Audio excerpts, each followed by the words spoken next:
चलिए बच्चों स्टार्ट करते हैं एमसीक्यू बेस्ड क्वेश्चंस की, यानी कि मल्टीपल चॉइस बेस्ड क्वेश्चन, जिसमें हम लोग डील करेंगे। हमें ये बेसिकली पता होना चाहिए कि एक हमें यहाँ पे सही लगाना है बच्चों। 4 ऑप्शन में से हमारे पास एक सही आंसर है, तो हमें ये क्लैरिटी होनी चाहिए कॉन्सेप्ट को लेके, या इतनी ज्यादा हम लोग क्लैरिफाई होनी चाहिए कॉन्सेप्ट को लेके कि हमें ये पता हो कि बाकी के 3 ऑप्शन गलत क्यों है। ऑब्जेक्टिव में से 4 में से एक ही तो ऑप्ट करना है ना, तो बाकी के 3 गलत क्यों हैं वो भी हम लोगों को यहाँ पे सीखना है। तो चलिए स्टार्ट करते हैं बच्चों एमसीक्यू बेस्ड क्वेश्चंस को अपने हेरिडिटी चैप्टर से।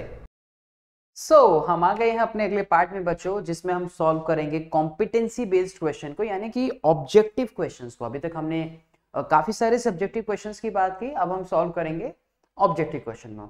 My name is Gaurav Sharma and you are welcome to kelvin.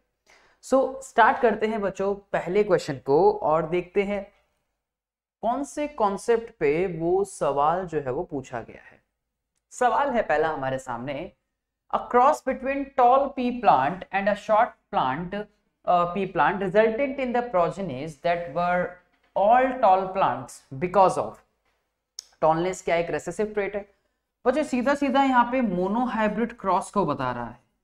सीधा सीधा हम समझ रहे हैं कि यहाँ पे मोनोहाइब्रिड क्रॉस के बारे में बात की जा रही है, ठीक है। तो मोनोहाइब्रिड क्रॉस को समझना है हमें। So tallness is the recessive, shortness is the dominant, height of the pea plant is not governed by the gene capital t और small t, tallness is the dominant trait. तो हम जानते हैं कि जो टॉलनेस था वो कैसा था, वो डोमिनेंट ट्रेट था। तो करेक्ट आंसर यहाँ पे ऑप्शन नंबर डी हो जाएगा, ठीक है। अगला, ये आपकी मदद के लिए कुछ सॉल्यूशन जो है बच्चों यहाँ पे बताए गए हैं। The number of pair of sex chromosomes in the zygote of a human being is. हमने पढ़ा है बच्चों किसके बारे में, ऑटोजोम्स के बारे में पढ़ा है हमने, और ऑटोजोम्स के साथ साथ हमने सेक्स क्रोमोसोम्स को डिस्कस किया है, ठीक है। ऑटोजोम्स के साथ साथ हमने सेक्स क्रोमोसोम्स को डिस्कस किया है। तो ये कितने होते हैं, ये 22 होते हैं। ये कितने होते हैं, ये 1 होते हैं, ठीक है। यही चीज यहाँ पे पूछी गई है। तो सेक्स क्रोमोसोम कितने हो गए, 1 हो गए। So the correct answer would be option number C. Next, a zygote which has an X chromosome inherited from the father and will develop into, अगर फादर से, ऑब्वियस सी बात है, ये मदर हो गई, ये फादर हो गई, ये मेल है, ये फीमेल हो गई, मदर या फादर कह सकते हैं। अगर यहां से X मिला है, यहां से तो X ही आना है, तो ये क्या बनेंगी, ये गर्ल बनेंगी। तो option A is the correct answer. अगले सवाल की तरफ मुड़ते हैं बच्चों। A man with blood group A marry a woman having blood group O. एक मैन है जिसका ब्लड ग्रुप जो है वो A है, अब वो शादी करता है जिनका ब्लड ग्रुप क्या है, O. So what will be the blood group of the child? Child का ब्लड ग्रुप क्या रहेगा? ऑप्शन है यहाँ पे हमारे पास बच्चों, क्या सिर्फ O रहेगा, A होगा, A भी हो सकता है। देखो A भी तो किसी भी उसमें नहीं हो सकता, ठीक है, या इक्वल चांसेस हैं एक्वायरिंग ब्लड ग्रुप ए या दोनों ही ए रह सकता है, ब्लड ग्रुप ओ रह सकता है, दोनों के चांसेस हैं। तो आप सिंपली इसको क्रॉस के थ्रू भी कर सकते हैं कि ए आई जीन जो होती है वो कैरियर होती है, वो रिस्पॉन्सिबल होती है बेसिकली, जो इसको कैरी करती है इन ब्लड ग्रुप्स को, ठीक है, वो आई जीन होती है। तो अब या तो यहाँ पे ये हो ब्लड ग्रुप इस तरीके से, मैरी करता है वुमेन का ब्लड ग्रुप, तो ऑब्वियस सी बात है यहाँ पर यही होगा। एक सिचुएशन अगर ये होगी तो यहां पर ये ए वाला डोमिनेंट रहेगा, तो ये ब्लड ग्रुप ओ ए बन गया, ये ब्लड ग्रुप ए बन जाएगा। अब इसका इसके साथ करेंगे तो यहां पर भी बच्चों ब्लड ग्रुप क्या बन जाएगा, आई ए रहेगा, ये आई ए रहेगा, सॉरी आई ए रहेगा, तो ये ब्लड ग्रुप ए बन जाएगा। अब जब इनका क्रॉस होगा तो ये आई यानी कि ये ब्लड ग्रुप ओ बन जाएगा, ठीक है। ओ वाला रिसेसिव होता है, सिर्फ आइडेंटिकल फॉर्म में एक्सप्रेस करता है। एक सिचुएशन ये बन सकती है कि फादर जो है वो होमो कंडीशन में हो, मदर तो ओ ही है, इनका तो यही रहेगा। तो जब ये दोनों क्रॉस करेंगे तो ऑब्वियस सी बात है यहां से तो कोई चांसेस ही नहीं बनता हमारा कि यहां से कोई चांस बने, तो ये तो सारे ए ही रहेंगे, ये तो सारे कैसे रहेंगे, ये ए ही रहेंगे बच्चों, है ना। तो यानी कि दोनों बन सकते हैं, ये भी बन सकते हैं, ये भी बन सकते हैं। तो this is the equal chances of acquiring of blood group A और बी। इससे हमें पता लगता है कि ये दोनों बन सकते हैं। तो option number D will be the correct answer. Next सवाल यहाँ पे पूछा गया है बच्चों कि what does the progeny of a tall plant with round seed and short plant with wrinkled seeds look like. ध्यान से समझना क्या कहता है, the progeny of a tall plant with round seed. Tall है और टॉल के साथ कैसा है, राउंड सीड है। And a short plant with wrinkle seeds, ठीक है, मान लीजिए इसको रिंकल्ड बोल दिया हमने। So all seeds look like, all are tall with round. तो ऑब्वियस सी बात है, आपको याद होगा जब हमने monohybrid cross dihybrid cross किया था बच्चों, तो ये सारे कैसे निकलेंगे, ऑल जो है टॉल होंगे और कैसे होंगे, राउंड सीड्स जो है वो यहाँ पे बन जाएंगे। तो ऑप्शन नंबर ए जो है वही सही हो जाएगा। ये हमारा डाई हाइब्रिड क्रॉस को रिप्रेजेंट कर रहा है, अगर आप लोगों को याद हो तो। The progeny of a tall plant with round seed, कुछ इस तरीके से हमें देखने को यहाँ पे मिल जाएगा, ठीक है। तो ये वाला जो हमारा रिजल्ट है वो इस तरीके से बच्चों आ जाएगा, ठीक है। ठीक सवाल था। अगला सवाल है बेटा, if a round green seeded P plant, round है और ग्रीन सीडेड है, crossed with a wrinkled seeded yellow plant, याद आया, अगेन डाई हाइब्रिड क्रॉस बच्चों, सीधा सीधा आप लोगों ने एक्सपेरिमेंट किया हुआ है ना, ये डाई हाइब्रिड क्रॉस वाला आप लोगों ने पढ़ा है, ठीक है। तो F1 जो जनरेशन है वो क्या निकलेगी, राउंड येलो, अगर आपको याद हो तो round green, round and yellow. तो ऑप्शन नंबर बी जो है यहाँ पे एकदम करेक्ट हो जाएगा बच्चों, डाई हाइब्रिड क्रॉस, सीधा सीधा, कोई इसमें हमारे पास कोई और ऑप्शन ही नहीं है, ठीक है, डायरेक्ट क्वेश्चन है वो। अगला सवाल देखते हैं बच्चों क्या पूछा गया यहाँ पे, विच of the following decide the sex of the child. अभी हमने बात की कि जो फादर होता है, जो मेल होता है वो डिसाइडर होता है। तो बेसिकली मेल गैमेट जो होता है वो डिसाइडर होता है किसका, सेक्स का, ऑफ द चाइल्ड, यानी कि स्पर्म, क्योंकि यहाँ पे हेट्रोगेमेटिक फॉर्म हमें देखने को मिलती है, ठीक है जी। तो option number A is the correct answer. अब अगला सवाल बच्चों यहाँ पे है, प्योर ब्रीड है पी प्लांट की A is cross with a pure plant B के साथ, दोनों प्योर हैं, देखो प्योर प्लांट ए है, ठीक है, और वो क्रॉस कर रहा है किसके साथ, प्योर प्लांट बी के साथ। It is found that the plant which look like a do not appear in F1 generation, जो F1 में नहीं दिखा, plant which is look like a do not appear in F1 generation.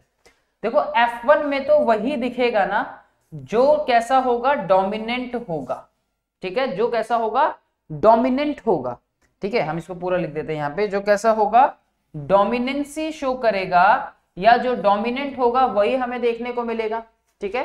So the plant which look like a, जो ए की तरह दिखता है, ठीक है, वो हमें do not appear in F1 generation, यानी कि ये तो हमें दिखा ही नहीं यहाँ पे, ठीक है, बट री इमर्ज इन F2 जनरेशन। लेकिन ये कहां पे हमें दिख गया, आगे जाके F2 में दिख गया, कहां पे दिख गया, F2 में दिख गया। Which of the plant A and B are tall and dwarf.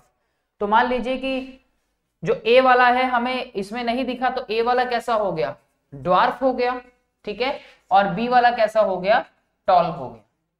अच्छा क्वेश्चन है ना, थोड़ा सा कंफ्यूजिंग आप लोगों को लग रहा होगा, लेकिन ऐसा नहीं है।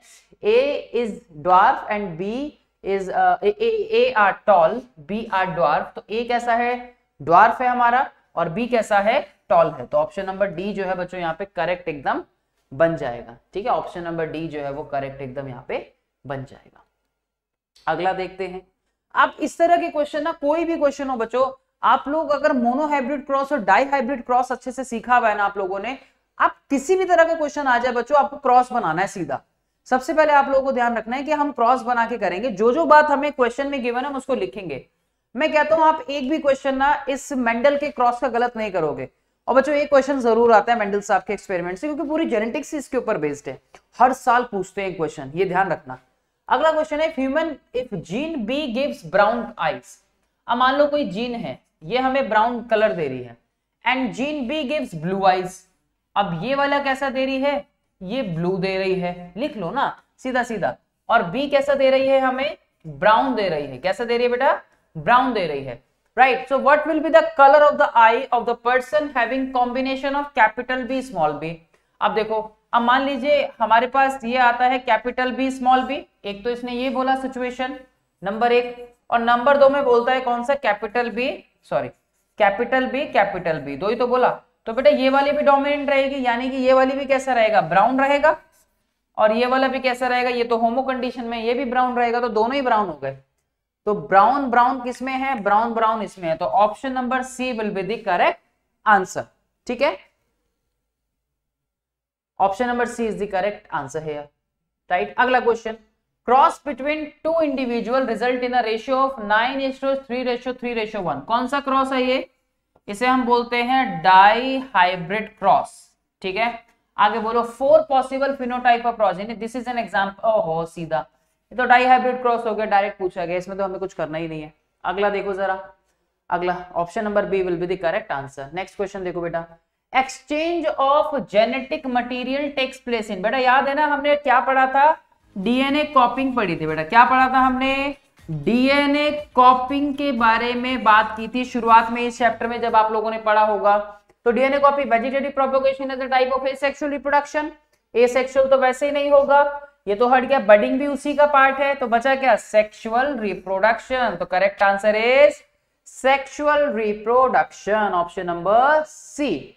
अगला सवाल, 2 pink coloured flower on a crossing result 1 red and 2 pink and 1 white flower progeny, the nature of the cross will be, कैसा नेचर होगा बेटा इसका, डबल फर्टिलाइजेशन, सेल्फ पॉलिनेशन हो सकता है, क्रॉस फर्टिलाइजेशन है, या नो फर्टिलाइजेशन हमें देखने को मिलता है। आप लोगों को अगर याद हो, जब आपने मैं 1 मिनट कुछ दिखाना चाह रहा था आपको, जब आप लोगों ने मोनो हाइब्रिड एग्जाम्पल पढ़े थे तो आपको याद होगा ना कि हमने इस तरह के क्वेश्चन भी सॉल्व किए हैं बच्चों, ठीक है। तो अब ये सिंपली बताता है आपको एक जीनोटाइपिक रेशियो के बारे में।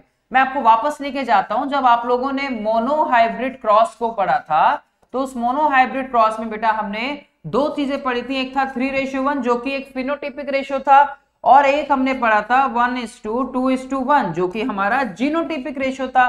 तो आप अगर ध्यान से देखेंगे कि 2 पिंक कलर फ्लावर अगर यहाँ पे जो देखने को मिल रहा है, तो इसमें क्रॉस फर्टिलाइजेशन हुआ है ना, क्रॉस सेल्फिंग हुई है, यहाँ पे क्रॉस फर्टिलाइजेशन देखने को मिल रहा है, क्योंकि एक रेड है, 2 पिंक है और एक व्हाइट है, तो यहाँ कुछ क्रॉस देखने को मिल रहा है। लेकिन जब आपने यहां देखा था तो आपको वही पेरेंट्स के कैरेक्टर देखने को मिले थे, टॉल एंड ड्वार्फ, लेकिन ये एक क्रॉस फर्टिलाइजेशन देखने को मिल रहा है जो कि अलग है, जो कि नया है, ठीक है। तो इसलिए इसको हम क्रॉस फर्टिलाइजेशन के साथ यहाँ पे जाएंगे।